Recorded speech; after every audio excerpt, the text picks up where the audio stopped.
Video दिखाई दे रहा है? Yes sir. चलो आज हम लोग पढ़ेंगे गेट टर्न ऑफ स्विच। ये क्या है? ये भी जो है ना एक थायरिस्टर का ही प्रकार है। ठीक है। गेट टर्न ऑफ स्विच ये कैसा होता है? अपना जो एस जो पढ़े थे ना पिछले क्लास में, सेम वैसे ही रहता है। Yes sir. इसको क्या कर सकते हैं, टर्न ऑन करने के अलावा इसको टर्न ऑफ भी कर सकते हैं, है ना। बाकी सब इसमें सेम रहता है, सिलिकॉन कंट्रोल रेक्टिफायर जैसा ही।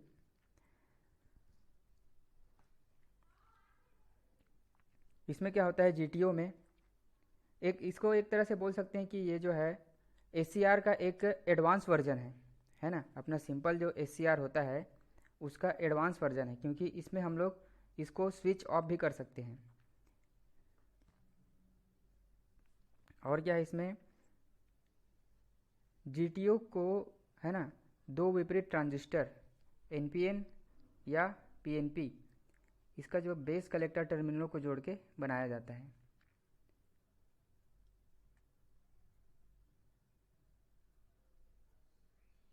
आगे हम देखते हैं इसका संरचना,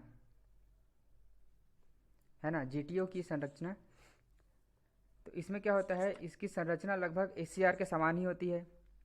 जैसा कि मैं बताया, इसका जो अंदर का जो संरचना है, कंस्ट्रक्शन जो है एसीआर के समान ही रहता है ना।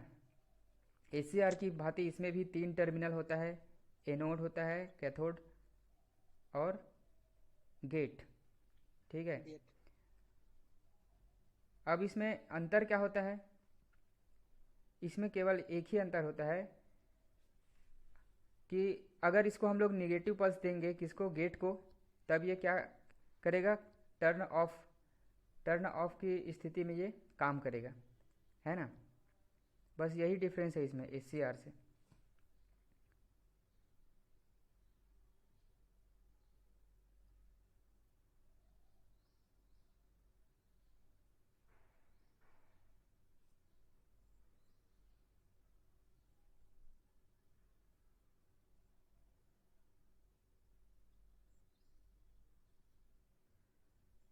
यह है इसका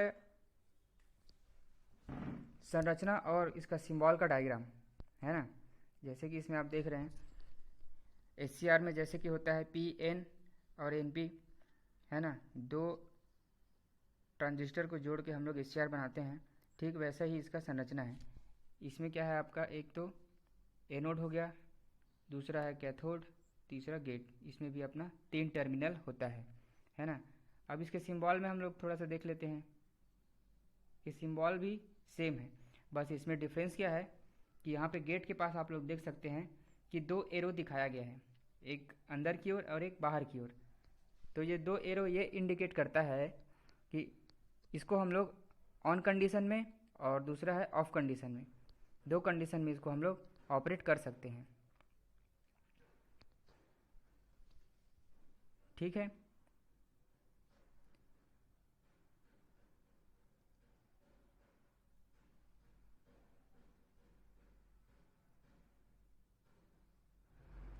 अब देखिए जीटीओ की जो है कार्य प्रणाली वो सेम तो एससीआर के समान ही होता है।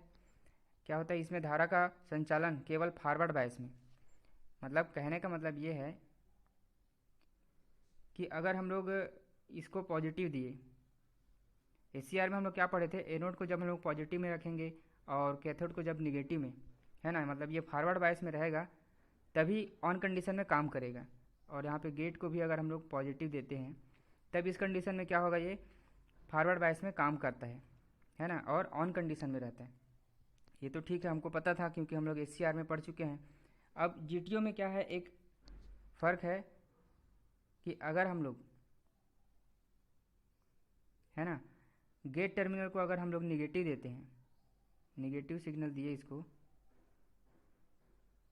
है ना, गेट को निगेटिव दिए, तो उस कंडीशन में क्या होगा, ये ऑफ कंडीशन में चला जाता है। अगर निगेटिव सिग्नल दिए या निगेटिव वोल्टेज दिए गेट को, तो उस कंडीशन में क्या होगा, ऑफ कंडीशन में, मतलब यहाँ से जो करंट का फ्लो हो रहा था वो नहीं होगा। ठीक है, ऑफ दिखाएगा।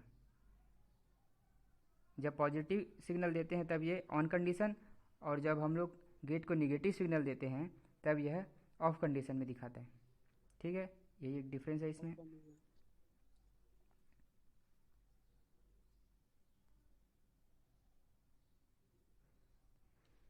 अब लास्ट टाइम हम देखते हैं इसका प्रयोग, है ना, GTO का क्या क्या प्रयोग है। तो इसको हम लोग यूज़ करते हैं एक तो ट्रिगर के रूप में, है ना, दूसरा है समंजनशील आवृत्ति इन्वर्टर में, मतलब एडजस्टेबल आवृत्ति फ्रीक्वेंसी इन्वर्टर में, है ना। इन्वर्टर में इसलिए क्योंकि ये ऑफ और ऑन दो कंडीशन में काम कर रहा है, मतलब उससे क्या कर सकते हैं हम लोग, एक तरह का फ्रीक्वेंसी जनरेट कर सकते हैं, है ना, इसलिए उसमें यूज़ होता है ये इन्वर्टर में।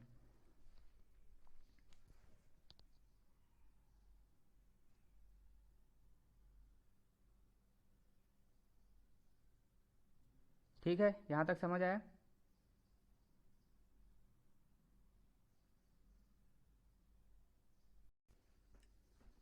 है ना, अगला है IGBT। तो IGBT क्या होता है, ये जो है मॉसफेट और बाईपोलार ट्रांजिस्टर, है ना, अपना जो सामान्य NPN और PNP जो ट्रांजिस्टर है उसी का एक मिश्रण रहता है ना, इसको हाइब्रिड भी बोलते हैं। तो इसमें क्या होता है, इसकी विशेषता क्या होती है, जो आउटपुट विशेषता इसकी जो है उच्च इनपुट प्रतिरोध, है ना, ये अपना मॉसफेट के जैसा रहता है ना, उच्च इनपुट प्रतिरोध, यहाँ पे देख रहे हैं ना आप, उच्च इनपुट प्रतिरोध ये मॉसफेट के जैसा रहता है। और दूसरा जो है इसका जो धारा वहन करने की जो क्षमता है वो हमारा रहता है बाईपोलार ट्रांजिस्टर की तरह, है ना। क्या क्या रहता है इसमें, उच्च इनपुट प्रतिरोध ये आपका मॉसफेट की तरह रहता है, और दूसरा है धारा वहन करने की क्षमता, ये आपका रहता है बाईपोलार ट्रांजिस्टर की तरह। ठीक, दूसरी बात, इसका प्रतीक देख लेते हैं। इसका जो प्रतीक है IGBT का,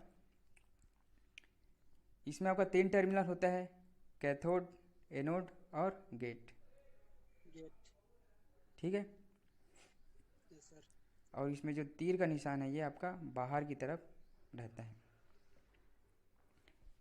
इसमें आपको एक चीज़ विशेष तरह से याद रखना है, मॉसफेट जो है IGBT जो है मॉसफेट और बाईपोलार ट्रांजिस्टर, ये दो चीज़ों का मिश्रण रहता है ना। एक क्वेश्चन आपका यहाँ से बनता है। दूसरा इसमें याद रखना है आपको, मॉसफेट का काम क्या होता है, उच्च इनपुट प्रतिरोध, है ना, और दूसरा है बाईपोलार जो ट्रांजिस्टर है उसका काम क्या है, धारा वहन करने की क्षमता हमको इससे मिलती है। दो चीज़ों का मिश्रण है, और ये आजकल इसका यूज़ ज़्यादा किया जा रहा है।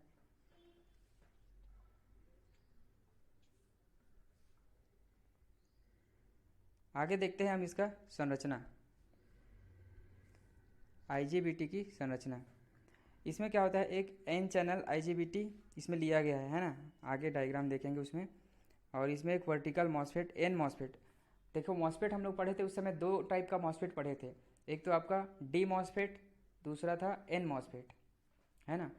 D मॉसफेट क्या होता है, जो कि डिप्लेशन रीजन पे आधारित रहता है ना। और दूसरा हम पढ़े थे N मॉसफेट। तो N मॉसफेट क्या रहता, N मॉसफेट आपका था इन्हेंसमेंट टाइप मॉसफेट, है ना। D मॉसफेट को हम लोग क्या देते थे, निगेटिव पल्स गेट में, और N मॉसफेट को क्या करते थे, पॉजिटिव पल्स, है ना। जो इन्हेंसमेंट टाइप मॉसफेट है उसको हम लोग पॉजिटिव पल्स देते थे गेट में। ठीक है, तो यहाँ पे जो हम लोग क्या किए हैं, N मॉसफेट को यहाँ पे यूज़ किए हैं, है ना।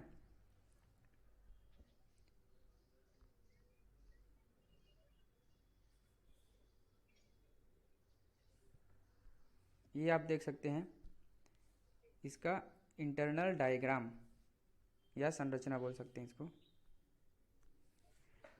इसमें क्या है कि देखो, जो ड्रेन वाला सिरा है आपका सबसे ऊपर यहाँ पे P++। अब यहाँ पे आप देख सकते हैं P++, तो प्लस प्लस का मतलब क्या है कि जो P प्रकार का मटेरियल है वो यहाँ पे हाईली डोप्ड है। मतलब यहाँ पे जो P में क्या रहता है आपका, होल्स रहता है ना। तो होल्स जो है वो अत्यधिक मात्रा में है। हाईली डोप्ड का मतलब होता है कि जो या तो इलेक्ट्रॉन या तो होल्स जो रहता है उसमें, है ना, मटेरियल में, उसको हाईली डोप्ड करने का मतलब है उसकी संख्या को और अधिक बढ़ा देना। तो P प्लस प्लस मतलब यहाँ पे P जो है हाईली डोप्ड है ना। उसके बाद आप देख सकते हैं N प्लस प्लस मतलब N भी आपका हाईली डोप्ड है यहाँ पे, तो यहाँ पे एक तरह का PN जंक्शन यहाँ पे बन गया। उसके बाद देखिए यहाँ पे है N आपका सिंपल है ना। सिंपल है मतलब ये यहाँ पे हाईली डोप्ड नहीं है। तीन चीज़ आप देख लिए यहाँ पे, P plus plus N plus plus ये आपका है दोनों हाईली डोप्ड, और इसके बाद N है सिंपल N मतलब ये लाइटली डोप्ड है।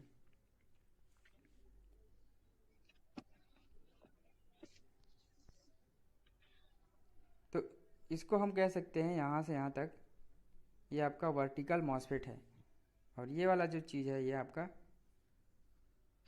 ये है ट्रांजिस्टर, PNP बोल सकते हैं ना, क्योंकि यहाँ पे P है फिर N फिर N, तो ये एक PNP ट्रांजिस्टर है, और ऊपर जो है ये आपका मॉसफेट है।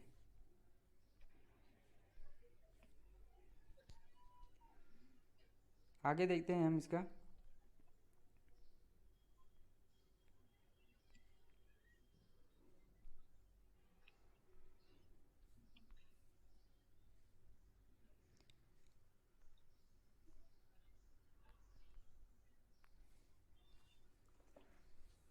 आगे हम देखते हैं इसका कार्य प्रणाली, है ना, IGBT की कार्य प्रणाली।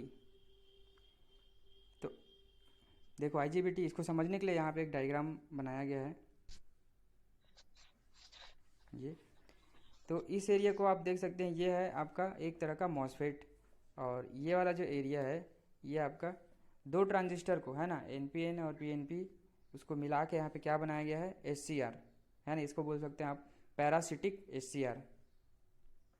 तो दोनों मिला के आपका क्या बन जाता है, एक IGBT, जिसमें एक मॉसफेट और दूसरा आपका बाईपोलर ट्रांजिस्टर, ये दो चीज़ों को मिला के बनाया गया है।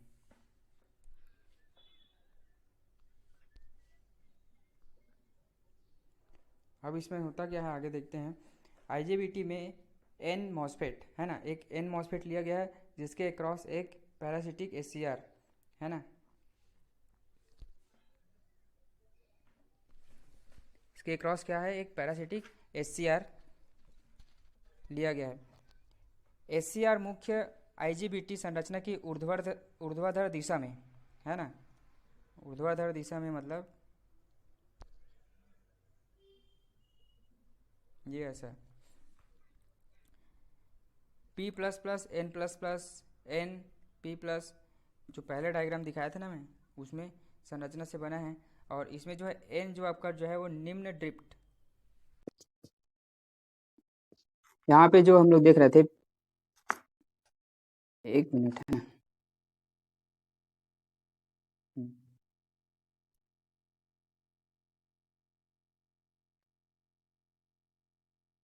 P plus plus N plus plus और सिंपल आपका N, है ना। तो जो N वाला रीजन है आपका ये वाला, इसके बाद एक खाली जगह है ना, इसको क्या बोलते हैं, N ड्रिफ्ट स्पेस। इस क्षेत्र का भौतिक प्रतिरोध R ड्रिफ्ट से प्रदर्शित किया गया है, नेक्स्ट फिगर में आपको दिखेगा। इसी प्रकार P प्लस क्षेत्र के बॉडी रेजिस्टेंस को RBS से प्रदर्शित किया जाता है।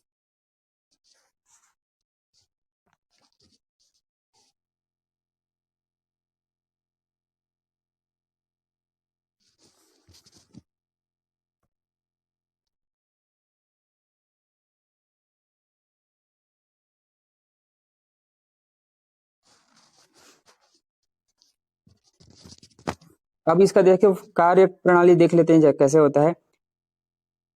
मान लेते हैं कि ड्रेन और गेट सोर्स का जो टर्मिनल है ना,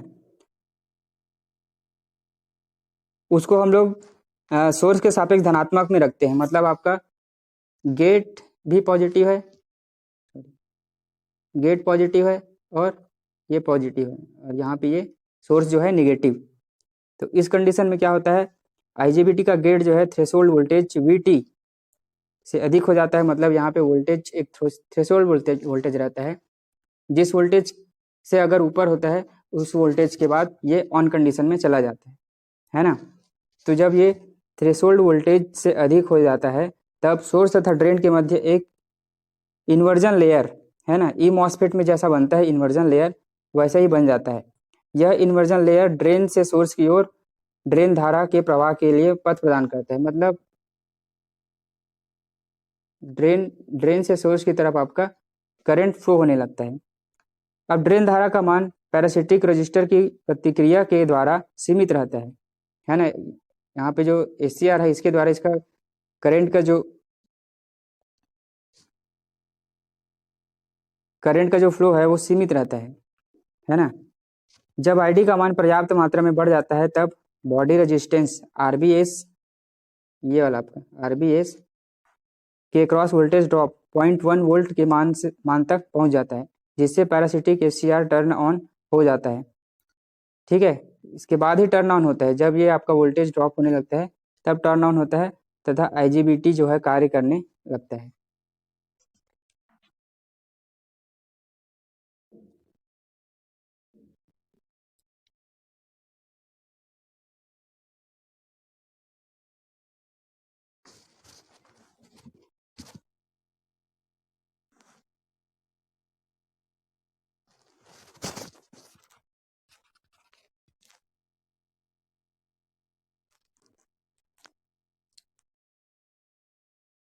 लास्ट में देखते हैं हम इसका कार्य, है ना, मतलब कार्य बोलते हैं इसका जो है उपयोग।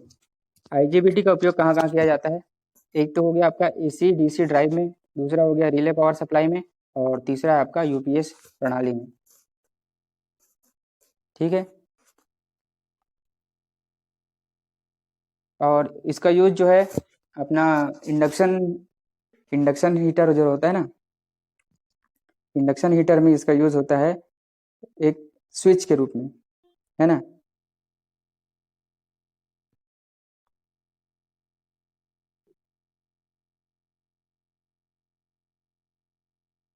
ठीक है, समझ आया?